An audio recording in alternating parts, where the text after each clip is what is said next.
6절의 말씀을 중심으로 찰나라도 괜찮다. 주의 길을 하면 주님이 열매 맺는다. 라고 하는 제목의 말씀을 전하고자 합니다. 오늘 주 스바냐라는 인물을 통해서 좀 몇 가지를 살피기를 원하는데요. 첫 번째 말씀드릴 것은 이름 없는 영향력이다. 라고 하는 거예요. 이름 없는 영향력을 끼쳐라.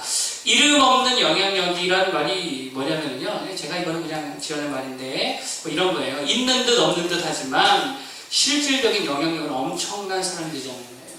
있는 듯 없는 듯 한데 영향력이 엄청난 사람. 이게 스바냐였습니다. 그러니까 존재감, 겉으로 보이는 존재감은 없어요. 그럼에도 불구하고 영향력이 막대한 사람. 그게 스바냐였다는 것입니다. 자, 오늘 1절 보니까요. 1절 한번 다 같이 읽어볼게요. 1절 시작. 아몬의 아들 유다왕 요시야의 시대에 스바냐에게 임한 여호와의 말씀이라. 스바냐는 히스기야의 후손이요 아마랴의 증손이요 그다랴의 손자요 우시의 아들이었더라. 아멘. 스바냐가 어느 시대에 활약한 선지자면 어느 왕 때 이랬대요? 요시야 왕 때에 사역했던 선지자입니다. 거기에다가 이 스바냐의 족보를 보니까 그의 고조 할아버지가 누구래요? 고조 할아버지가 히스기야였대요. 여러분, 히스기야 왕일 가능성이 높겠죠. 그래서 많은 학자들이 히스기야 왕일 것이다. 왜냐하면 유명한 사람이니까 넣었을 거 아니에요. 뭐 알지도 못한 사람 넣지도 않았겠죠. 히스기야 왕이 고조 할아버지. 그러니까 사실 왕실과 굉장히, 그러니까 요시야 왕과 먼 친인척 사이 정도 되겠죠. 왕실과 굉장히 가까운 사람이었다는 걸 알 수 있습니다. 자, 그런데 우리 이 스바냐 선제가 활약했던 요시야 시대인데 요시야가 몇 살 때 왕이 되었는지 아세요? 우리가 전에 한번 살펴봤지만 8살 때 왕이 되어집니다. 한번 생각해 보세요. 8살짜리 왕이 뭘 알겠습니까? 그런데 성경에 보면은요, 요시야 대세가 이미 어렸을 때부터요, 하나님을 찾았고요, 하나님께 대하여 열심히 있었고요, 정말 그가 왕이 된 지 뭐 몇 년 되지 않아서 예루살렘을 정결케 하고 산당들과 아세라 목상의 아로색의 우상들과 부어만든 우상들을 제거하였다라고 역대기를 통해서 말씀해주고 있거든요. 그러니까 그가 어릴 때부터 하나님을 찾았다는 거예요. 여러분, 이 말이 무슨 말입니까? 누군가에게 영향을 받았다는 거 아니겠어요? 누군가에게 영향을 받았다라고 하는 거예요. 근데 열왕기든지 역대기든지 그게 누군지 기록되어 있지 않습니다. 그런데 오늘 스바냐서의 이 서론을 보니까 스바냐가 요시야와 친인척 관계였고 그와 동시대의 선지자였다라고 하는 거예요. 그러면 합리적으로 우리가 생각해 볼 때에 스바냐의 영향을 받았을까 안 받았을까요? 받았다는 거예요.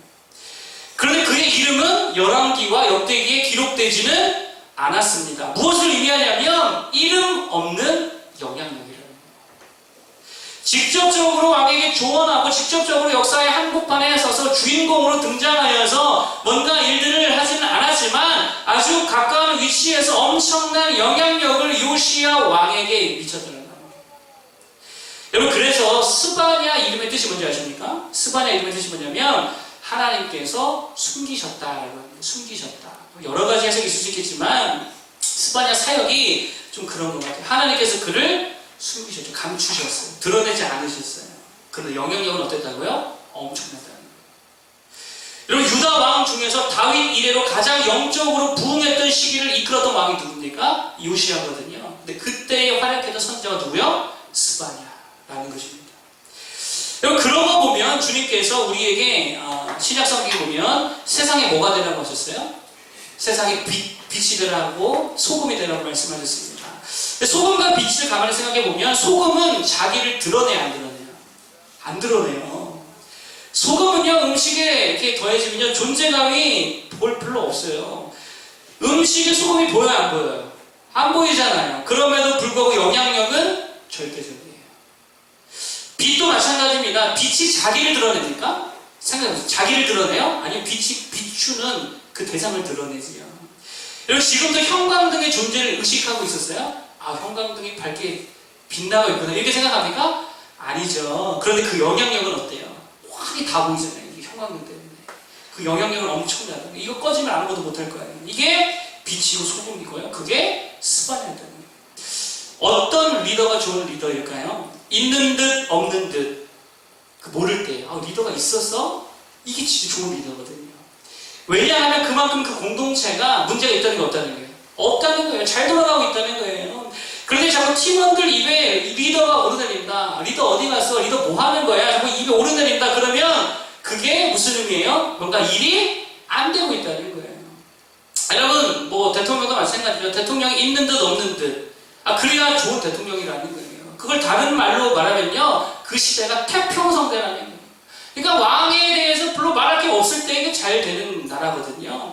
그런데요, 여러분들, 뭐 그게 아니라 맨날 세상에 불만이 많고 불공정이 있고 뭐 세상이 불안하고 그러면 다들 누구 찾아요? 입에서 대통령 찾는 거예요. 그게 잘 안 돌아가는 뜻이거든요.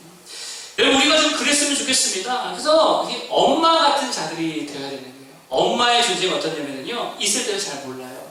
엄마의 영향이 얼마나 큰지 있을 때 잘 몰라요. 근데 엄마가 며칠만 없어도, 아니 한 10시간만 없어도 어떻게 돼요? 집안 꼬라지가 막 되는 게 없다는 거예요. 존재감은 없지만 영향력은 엄청난 사람들이 되기를 바랍니다. 그러려면 우리가 어떻게 해야 되는가? 말을 줄이고요, 행동과 인격으로 보여줘야 됩니다. 말은 줄이고 행동과 인격으로 보여줘야 됩니다. 여러분, 스바냐가 열왕기나 역대기에 기록되지 않은 이유가 뭘까요? 영향력은 엄청났는데 기록되지 않았단 말이에요. 왜냐하면 말하지 않아서 그래요. 요시야에게 가서 이렇게 개혁합시다, 저렇게 개혁합시다, 만약에 그랬다면 기록이 다 되었겠죠. 그런데 스바냐의 사역은 그런 게 아니었습니다. 그냥 저만치서 하나님을 경외하는 모습을 보여주는 거예요. 기도하고요, 주님 뜻대로 행하고요, 자기 주변의 우상들을 다 제거하고 하나님만 섬기고, 그러면 굳이 말하지 않아도 그 영향력이 이렇게 쫙 흘러가게 된다는 거예요. 제가 참 설교자로서 부족하지만 그래도 종종 하나님 앞에 감사할 때가 있습니다. 여러분들 잘 모르시겠지만요, 이렇게 보면은요, 종종 여러분들의 인격 속에 말이나 행동이나 사고하는 습관 속에 저 깜짝깜짝 놀랄 때가 있어요. 이렇게 제가 드렸던 말씀들이 스며들어 있음을 보게 되죠. 여러분 아마 그게 체감이 안 되시죠? 그렇게 보면 근데 그럴 때가 있다는 거예요. 그럴 때 감사합니다. 내가 진짜 설교 준비할 때 어떨 때 머리를 쭉 뜯거든요. 진짜 미치게 됐다 싶을 때가 있어요. 막 안 될 때가 있어요. 그러면요, 머리를 막 쥐어 뜯어가면서요, 막 그렇게 설교 준비하는데 그래도 내가 저런 게 들어가고 있구나, 이렇게 생각이 들 때가 있다는 거예요. 여러분, 존재감은 별로 없을지라도 영향력을 미칠 수 있는 그런 소금 같은 존재, 형광등 같은 존재, 엄마 같은 존재들이 다 될 수 있기를 바랍니다. 스바냐의 모습이더라고요. 자, 두 번째로 말씀드릴 것은 뭐냐? 단기 사역자가 필요하다라고 합니다. 뭐가 필요하다고요? 단기 사역자가 필요하다. 스바냐는 장기 사역자였을까요? 단기 사역자였을까요? 단기 사역자였죠. 스바냐. 파트타임 사역자라고도 할 수 있을 것 같아요. 전임 사역이 아닙니다. 풀타임 사역자가 아니에요. 전임 사역자는 이사야나 예레미야 뭐 이런 사역자들이 전임 사역자, 장기 사역자라고 할 수 있겠죠. 사실 히스기야 시대에는 누가 활약했냐면 이사야가 전임 사역자로 활약했지요. 그래서 그 유대 후기 시대에, 유다가 마지막 망할 때에는 어떤 사역자가 일했어요? 예레미야가 전임 사역자로 일했습니다. 그 사이를 누가 채웠습니까? 그 사이를 스바냐, 하박국, 나훔 이런 단기 사역자들이 채웠다는 거예요. 여러분, 그러니까 하나님은요, 전임 사역자만 쓰시지 않는다는 거예요. 단기 사역자도 쓰시고 파트 사역자도 쓰시고 임시 사역자도 쓰신다는 거예요. 여러분, 신약시대도 마찬가지죠. 신약시대에 12사도와 사도 바울만 있었을까요? 이들은 전임 사역자일 거 아니에요. 이들만 있었던 게 아닙니다. 수많은 단기, 임시, 파트 사역자들이 있었다는 거예요. 7 집사, 어떤 의미에서 단기 사역자들이죠. 또 브리스게나와 아글라와 같은 동역자들도 사실상 파트 사역자라고 할 수 있잖아요. 사실 어떻게 보면 이게 보이지 아니한, 기록되지 않은 단기 사역자들, 평신도 사역자들의 힘으로 사실 초대교회는 그렇게 확장되어지고 팽창될 수 있었다는 거예요. 13명의 힘으로 된 게 아니라는 거예요. 여러분, 오늘날의 교회도 마찬가지라는 것입니다. 전임 사역자만 필요합니까? 목사, 강도사, 전도사만 필요한가요? 아니라는 거예요. 단기 사역자도 반드시 필요하다는 거예요. 평신도 단기 사역자들이 필요하다는 거예요. 전도도 마찬가지죠. 단기 선교도 마찬가지죠. 또 어떤 일을 맡아서 단기적으로 섬겨줄 인력들이 정말 필요하다는 거예요. 그게 뭐 영상 파트건, 음향 파트건, 전도건, 뭐 요리건, 뭐 주일학교건, 어떤 영역이라도 장기 사역자만 필요한 게 아니고 단기 사역자 필요하다는 거예요. 그럼 단기 사역자의 장점이 뭐죠? 단기 사역자의 장점. 장기 사역자들이 가지지 못한 열정과 파워가 있다는 거예요. 왜냐? 그 짧게만 하면 끝나니까. 그렇지 않습니까? 쏟아낼 수 있는 생명이 있다는 거예요. 쏟아낼 수 있다니까요. 이번 단기 선교만 해도 제가 이렇게 연습하시고 보니까, 특별히 청년들 하는 거 보니까요, 야, 제가 시켜놓고서도 진짜 대단해요. 어쨌든 뭐 미안해요. 너무 많은 짐 부여한 거 아닌가. 정말 대단들 합니다. 어떻게 저렇게 할 수 있습니까? 할 수 있는 힘이 뭐 어디서 오는 걸까요? 사실 한 번 하면 끝나는 이 생각이 있어서 그렇다는 거예요. 단기 선교라기 때문에 이게 가능한 거예요. 폭발적인 힘이 있다. 근데 이걸 매주 한다고 생각해보세요. 이거 안 되지. 여러분, 단기니까요, 폭발적인 힘이 있을 수 있다. 여러분, 오늘 스바냐를 보세요. 이때가 사실 요시야 종교개혁 때거든요. 진짜 요시야 잘 나갈 때였습니다. 그럼에도 불구하고 너네 나라, 우리나라 망한다. 하나님의 말씀을 이렇게 힘있게 선포할 수 있었던 게 왜 그러냐면 그때만 이러면 되니까 그렇다라고 합니다. 그래서 장수도 스바냐 짧아요, 길어요? 짧잖아요. 3장. 이 3장만 딱 말하고 이제 그만하면 되거든요. 근데 예레미야는 몇 장이에요? 50몇 장이에요. 그러니까 예레미야 얼마나 힘들게 생각해서 잡히고 가도 매 맞고 막 그랬잖아요. 이사야 몇 장이에요? 66장이잖아요. 여러분, 단기 사역자들의 장점이 있다는 거예요. 따라서 오래 못한다고 해도 뭐 좀 하자 그러면 저는 이거 끝까지 못할 것 같은데요. 이럴 때 있잖아요. 그럼에도 불구하고 오래 못한다 할지라도 괜찮습니다. 단기라도 와서 주의를 할 수 있는 그런 사역자들 되기를 축복합니다. 잠깐 일을 그만두었다. 시간이 났다. 그 잠깐이라도 기회를 삼아 폭발적으로 일할 수 있어야지. 그때 정말 폭발적으로 기도하고 막 전도하고 또 여러 가지 내가 가지고 있는 다양한 그런 전문성이 있다면 그것을 가지고 다만 한 달이든 두 달이든 몇 주를 할지라도 문화사역이든 독서모임이든 뭐든 단기 사역을 감당할 수 있는 자들이 되는. 우리가 좀 속보는 게 있는 게 뭐냐면 자꾸 좀 선이 되려고 해요. 선, 라인, 선, 쭉 연결될 수 있는 선, 이것만이 능력이라고 생각합니다. 그런데요, 아니에요. 점도 괜찮아요. 점도 괜찮다는 거예요. 하나님이 쓰시면요, 선 같은 사람만 쓰는 게 아닙니다. 점 같은 사람도 쓴다니까요. 여러분 믿으십니까? 점 같은 사역이라도, 찰나와 같은 사역이라도 하나님의 기름 부으심만 있으면 열매 맺고도 남는다는 거예요. 그래서 아들러가 그런 말을 했습니다. 인생은 선이 아니라 점이래요. 찰나의 연속이래요. 그래서 그 순간순간의 찰나를 누리래요. 과거 따위 생각하지 말고 너무 미래 생각하지 말고 그냥 그 순간을 살아라. 이런 얘기를 했습니다. 주의 뜻은 그런 것 같아요. 꼭 장기전만 할 필요는 없다는 거예요. 꼭 그럴 필요는 없어요. 단기전도 필요하지요. 그러면 그 찰나들을 통해서 하나님은 또 역사하실 줄 믿습니다. 대표적으로 어떤 얘기가 있습니까? 토마스 선교사님. 우리가 잘 알잖아요. 토마스 선교사의 사역은 선이 아니었습니다. 점과 같았어요. 제너럴 셔먼호 타고 왔는데 오자마자 조선인들이 배에 불 질러버렸잖아요. 그래가지고요, 거기서 잡혀가지고 그 자리에서 죽임을 당했습니다. 진짜 찰나의 사역이었어요. 점 같은 사역이었어요. 그런데 그 찰나를 좀 하나 일하세요, 안 일하세요? 일하신다니까.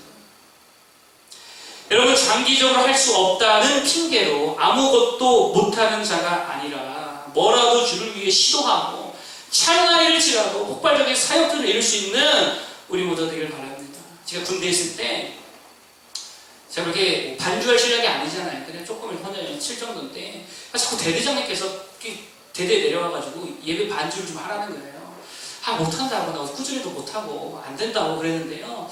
어쨌든 하게 되었습니다. 한 달 정도, 2달 정도 했던 것 같아요. 그러다가 되게 잘 치는 이제 또 다른 신병이 들어와가지고요. 신병이 들어와서 그가 맡게 되었어요. 근데 지금 생각해보니까요. 그때 되게 잘 쓰임받았구나 라는 생각이 드는 거예요. 그래도 내가 예배 가운데 섬기고 봉사해서 잘 못했지만 그래도 예배 시간에 반주가 있고 예배할 수 있는 그렇게 단기적으로 쓰임받았던 게 얼마나 감사한지 모르더라고요. 여러분, 꼭 장기적으로 쓰임받아야만 잘 쓰임받는 거 아니라는 거예요. 단기적으로라도 기회가 주어졌을 때 그렇게 감당할 수 있는 모두가 되기를 바랍니다. 그 단기 사역을 통해 폭발적인 사역을 이룰 수 있기를 바랍니다. 특별히 이번 단기 선교가요, 그런 사역이 되기를 바랍니다. 말 그대로 단기 사역이잖아요. 준비하고 있는 거 여러분 다 되었다고 아니라 생각하지 말고 진짜 며칠 남았지 이제? 열흘 남았잖아요.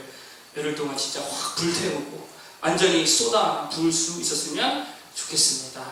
하나님은 이 긴 선을 통해서만 일하지 않습니다. 점을 통해서 찰나를 통해서도 일하는 줄로 믿습니다. 그래서 가볍게 여기지 않는 단기 사역자들 될 수 있기를 축복합니다. 오늘 두 가지를 말씀드렸어요. 첫 번째는 이름 없는 영향력. 존재감은 없어도 영향력은 엄청난 그런 사람들이 되자. 말보다 행동으로, 인격으로 보여줄 수 있는 소금과 같은 존재들이 되어서 우리 주변에 그러한 묵묵히 영향력 끼칠 수 있는 자를 되길 바라겠고요. 두 번째, 단기 사역자도 되게 중요하다 그랬죠? 찰나를 통해서도 주님은 일하십니다. 단기 사역자의 정체가 뭐라 그랬어요? 폭발적이고 쏟아부을 수 있다는 거. 진짜 용감하게 할 수 있다는 거.